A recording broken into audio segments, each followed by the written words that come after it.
Howdy, folks. Brian Cusco here at Triple B here with you, T-Dog. And we're bringing, this is T-Dog, by the way. Jay's boy just named him. So we're going to be talking with Jay again, this time about Crested Newts. And we're also going to touch on his experience as a keeper and hobbyist over the past years and how many species he's kept and raised. And we're going to be getting into some details about the Crested Newts. Stay tuned. You're watching Triple B TV.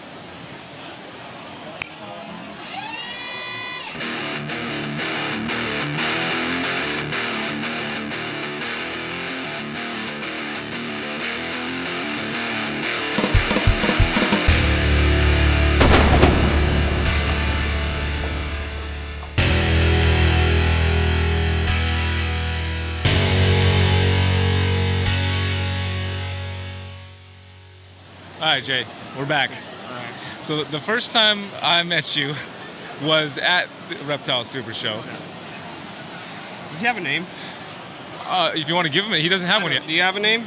Do you want to give it? T-Dog. T-Dog? T-Dog? T-Dog? Okay, T-Dog. Jeremy Sturgeon gave it the name, he called it what was it? Some kind of like Tascam, not Tascam, but like some kind of like microphone name because he's like a musician. It was like striking resemblance to my ex-mother-in-law. It was like the T-Rex 580D or something. I don't know. I love it.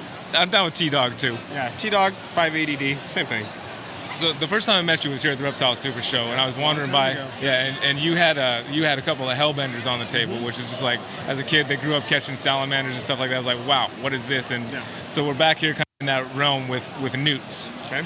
Yeah. And these newts in particular, we talked about them once on a video, but we didn't have any. This is the season. You did the lecture series at the symposium, and I know that was put on your channel. Yes. Everybody that did a lecture, so yeah. So if you guys want to, there's a link up here if you want to check out the thing from Herpeton. Jay gave a great presentation on these newts, and now we actually get to have some in person to see in their crested form, because they only are in this form when they're getting ready to breed, which is about now. Yes. Yeah, right now. That's why I brought them, was to show people what they look like when they're breeding.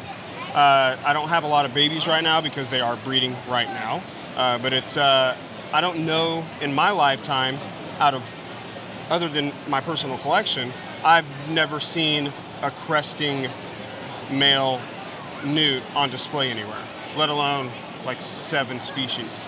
So it's just a cool opportunity for people to see what they look like when they're in breeding condition. And that's kind of your MO at these shows. You want to try and find something people haven't seen, and you want to have it so that people can check it out. Stuff they don't get to see, Yeah. That's cool. Well, most people don't have a concept of how cool they are. They only see like a picture of a baby online, and that doesn't do them justice. So, how many species have you? I may have asked you this question before, but how many species have you worked with over your course of your career? In newts specifically, or everything? I guess newts and everything. Worked with or bred? Yes. I couldn't tell you how many species I've had that I've worked with, but I have easily bred probably pushing the 500 species mark. I mean, you got to think, at one point in my life, without realizing it, when the whole we don't sell animals from the yellow classified section of Reptile and Amphibian magazine, the little brochure thing, or the way we used to sell things before King Snake came around. Once that whole thing came about, and then, everybody started getting, making their own websites and stuff like that. And I said, I had this idea, because I'm not a professional photographer at all. In fact, I'm notorious and have a reputation for my absolutely horrible photographs of really cool animals. So I said, I'm going to take pictures I'm going to take one species of each genus of gecko I have in my collection. And I'm going to take pictures of all of them, and I'm going to put them on this black background to make it look like they're all on the same pic, right? Super easy stuff to do now. Back then it was not. And especially for a not even amateur photographer. So that day, it was probably about 2000, it was right before the New Caledonia Gecko Symposium in 2006 in Chicago. So it would have been like 2005, 2006. And I picked one species of each genus of gecko I had in the collection. And I said, I'm going to pick that one to take pictures of, And it doesn't necessarily have to be the most rare or the most popular. I did like a crocodile gecko for Tarantula, which was like a $3 import gecko. And then I did, really crazy stuff. And I didn't realize how big my collection was until I did that. And as far as geckos. So that day, in one day, I photographed over 100 genera. And then I started doing the math. And I'm like, oh man, I have over 100 genera of just gecko. And I'm like, I have 25 Phelsuma. I have, 16 genus gecko. I have 20 Pachydaculus. I added it up and it was like 300 species of gecko in my collection at that time. And I still had newts and frogs and other lizards. So, I know I have bred around 500 species because I've bred, over 100 species of snake. I've bred definitely like 300 species of lizard. So it might even be pushing closer to 600 species. And then in my lifetime of keeping, I probably had 1,000 species. Right now I'm sitting on a couple hundred species of reptile and amphibian. It's pretty easy, when you think like, if you have, even there's people that all over in this show that have over 100 species in their collection. Look at the snake breeders, You have 10 species of king snake, or, more, and then corn snakes, like a bunch of different rat snakes, and then you're keeping, this and that and the other thing. It's pretty easy to add up. So, yeah. I don't know. It's hard for me to say. And if I actually sat down and tried to figure it out, my head would probably explode. But probably maybe closer to 600 species, when you start adding in frogs and stuff like that. So, yeah. How did that happen? I've always just been kind of fascinated with them, and it just kind of grew from that. I think just fascination, an obsession. And, I've just always had a large collection. And once you set things up a certain way, it's easier to maintain a large collection than a small collection sometimes. Plus the way that I keep things, I'm very efficient with my caging. I don't keep a lot of things with, critter keeper tops and stuff like that. I can feed my collection really fast. So we're obviously standing here in front of the Crested Newts. Can you give us some information about these newts in particular? I guess there's the Herpeton video where you went pretty in depth with it, but yeah. I didn't get to go like super down a rabbit hole with that because it was just kind of a general newt talk. But crested newts in the genus Triturus, especially, the males grow a crest for a couple months out of the year for breeding purposes. There are other genera that do that, like Omatotriton, and a couple of others. And like alpine newts used to be in the genus Triturus with crested newts, but now they're their own genus. They're just a cool water animal that is really easy to keep and very entertaining, and the access to them is not what it used to be. You can't really import them at all. So, what's here is what we have. And, more people need to be getting into them to make sure they don't go away. I won't ever allow that to happen. But, if I had a wildfire come through, I'm done. And where I live, it's always touch and go every year. Do these newts stay in the water year-round? I keep almost all newts aquatic all year. So there's things you have to do. A lot of them, when they go out of breeding condition, want to go terrestrial. So you have to drop the water level to a level that they can't drown. But other than that, I keep them aquatic. What's the reason for that? Easier for me to maintain them. If I let them go terrestrial, you basically have to set them up like you would a dart frog, only colder. So the setup would be very similar to like a dart frog setup, only the temperature would be cooler. And I don't want to deal with that. There's too much risk of like drying out. They get too wet, they don't like it. They get too dry, they die.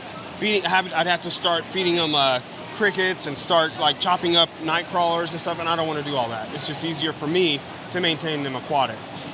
Now the crest on these newts, what type of purpose does it serve? Is it like the feathers on a bird, or? Yeah, it's merely just a display. It's just a display. So there's no real physical thing that they use it for, other than to look hot for the ladies. All right. I think I can understand how that. Don't you grow a crest every year? I try to go crest on a daily basis. Oh, yeah. I'm always cresting personally. I'm like a male peacock, Okay, so it is very much like peacock feathers. Yeah. I'm just not as pretty, but yeah. Well, for the newts. Yeah, yeah. Definitely. They're beautiful. Well, shoot, man. Okay, I didn't see the timer. I was like, we were recording. Yeah. Oh, no, we got to redo this whole thing. So. Well, is there anything else you want to share about these guys in particular? Yeah, just don't be intimidated by something that you're not familiar with. They're really easy to keep. They just never got the attention they deserved until they were banned from importation and put on the injurious wildlife list. And then all of a sudden, people care about them. It's like firebelly toads, same thing. They were around forever. Nobody really cared. Now that they're gone, everybody's like, oh. And guess what? Probably going to happen with water dragons, too. So, you know about that, water dragons? I don't know about that. Little cheapo $6 green water dragons out of Asia. They went CITES. And Vietnam doesn't really export CITES, and that's who Vietnam, that's where I'll come from. So they're probably going to disappear. Yeah, those firebelly toads used to be everywhere. I remember I had several friends that had firebelly toads as pets when they were kids. Now they're gone. I mean, there's a few people. I'm breeding them. There's some other people. But yeah, I'm going to try to get them back into the pet trade, but as captive bred animals. So what is the setup for, like, somebody's going to keep one as a pet? What does the setup for one of these Crested Newts look like? Like I said, for me, I try to keep aquatic. What I would do is I would set them up in very shallow water when they're juvenile with, like, some floating plants or fake plants. It doesn't have, real or fake doesn't matter. I don't use a lot of live plants because it's too much for me to maintain. But as long as they can sit at the top of the water with their head out and breathe, they're fine. And, I like sponge filters because you don't really want to it's all about keeping an animal cooler and not warming them up. And by putting a filter, like a pump with a motor inside of the aquarium, you're heating the water from the heat that the motor generates. So always better for me to recommend people do, unless you know what you're doing, to use an air pump with a sponge filter. They're very, very effective, they're very, very efficient, and they're also really cheap. Is there something you do to maintain the water pH? No, I don't test for pH. I don't have a water test kit. I haven't owned one in 30 years. But I also am like a hardcore aquatic amphibian person. And I have a lot of fish too. So how does that work? I just know when to change water and when not. You just lick it and, like, it's salty or it's not? So here's the problem. Most of the time people are testing their water because they have a problem and it's already too late. So the water test is like a false sense of security. Okay. So how do you do water? Well, I have an air system in the building. The building that the Newts are in is probably it might be 1,400 square feet, and it's dedicated only to Newts.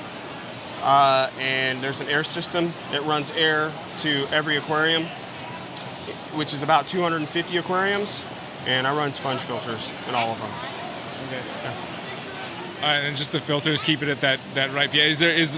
Could you potentially, like, get some water that's really hard, or get, like, water that has really low pH that would mess up the animals? I wouldn't worry about it too much. Like could you just pour tap water into this thing? I use dechlorinated tap water. Yep. They definitely want to stay away from chlorine. Like, if the city's putting chlorine in your water, you want to. They are, yeah, and chloramine in some places. So I use dechlorinator, and that's it. Dechlorinated tap water. Yep. For the average hobbyist, the best thing I would say would be to use, like, ReptiSafe from ZooMed. It's a really good product, and because it's the most accessible. You can get it anywhere. Petco, PetSmart, everywhere. So but yeah, that's what I do. I don't use RO water at all. RO water takes out the good and the bad, and then you have to re-put the good back in. Yeah. And you don't even really want to drink RO water. No, that's why everybody's like, I drink alkaline, but what they don't know is that that's RO water that's been remineralized. Had all the good minerals put back into it after it got taken out. So, no, I just use dechlorinated tap water, and that's it. And that's what I've always used for 30 years of keeping Newts. So, that's it. All right. Anything else you want to share before we get out of here? No, not really. I mean, just a general overview. Oh, I had one more question. Yeah. Do you utilize Morph Market at all? I don't use Morph Market, but I'm going to. Why haven't you, and why are you going to now? Well, I'm not a technology guy, and when I tried to sign up for Morph Market, I didn't find it to be very user-friendly, so I just kind of moved on. How long ago was that? It's been a couple years. Okay, they definitely made some advancements since then. I don't really, honestly, I don't advertise a lot. So I have a large customer base, And if I advertise, it's typically just to expose people. Like, hey, this stuff is out there. It's available. But you are going to start using Morph Market? I will. Yeah, I've been wanting to. I just haven't got around to it. I have a lot of animals to take care of, and like I said, I sell out every year. So, but yeah, I mean, I will with some things. Okay. Especially with whites. Right. I was just curious. Well, Jay, I always appreciate your time. I'm a pro Morph Market guy. Well, no, I was wondering. It wasn't, to me, like I said, I can barely use a remote control on a television. I'm old. So, there's a very geriatric old man living inside of this 49-year-old body. So. Fair enough, man. Yeah, I used to change the TV by turning a dial, That's where I'm at. Well, I used to do that too. Yeah, for your grandparents? Like, get up there and My parents. Your parents. Go change the channel. Well, in our house, in our TV. Did you flip it from UHF to VHF too? Yes. Like the bottom? Yeah, that's cool. Yeah, cool. Yeah, it is. We should bring that back. That's why we're all so lazy. Just think of the activity level involved of having to change the channel every time you wanted to watch something different. Yeah, you had to put some force in that thing, too. It's like, you get carpal tunnel syndrome now doing that, Well, Elon Musk wants us to be able to do it with our brain. That's a step I'm not ready to take. I wouldn't trust him to touch my brain. So, or anyone else. Yeah, not even myself. I'm good just pushing the button. So until the battery runs out, then we're in trouble. Yeah, big trouble. Hey, Jay, I always appreciate your time, man. Sure. And what's his name? T-Dog. T-Dog. T-Dog. Yeah. Thanks for tuning in today, guys. I hope you enjoyed today's episode and got some good information from Jay. A cool dude, and as we do with all of our guests, like we did actually just a couple months back, we're going to be having a Zoom call tonight with Jay. If you want to join us for that Zoom call and ask some questions in person, just click the link down below and it'll show you how to do that. And if we don't see you tonight, then we'll see you next week right here on Triple B TV. Y'all take care. And if you want to get any pics of any of that, I can bring the males up to the front so they're like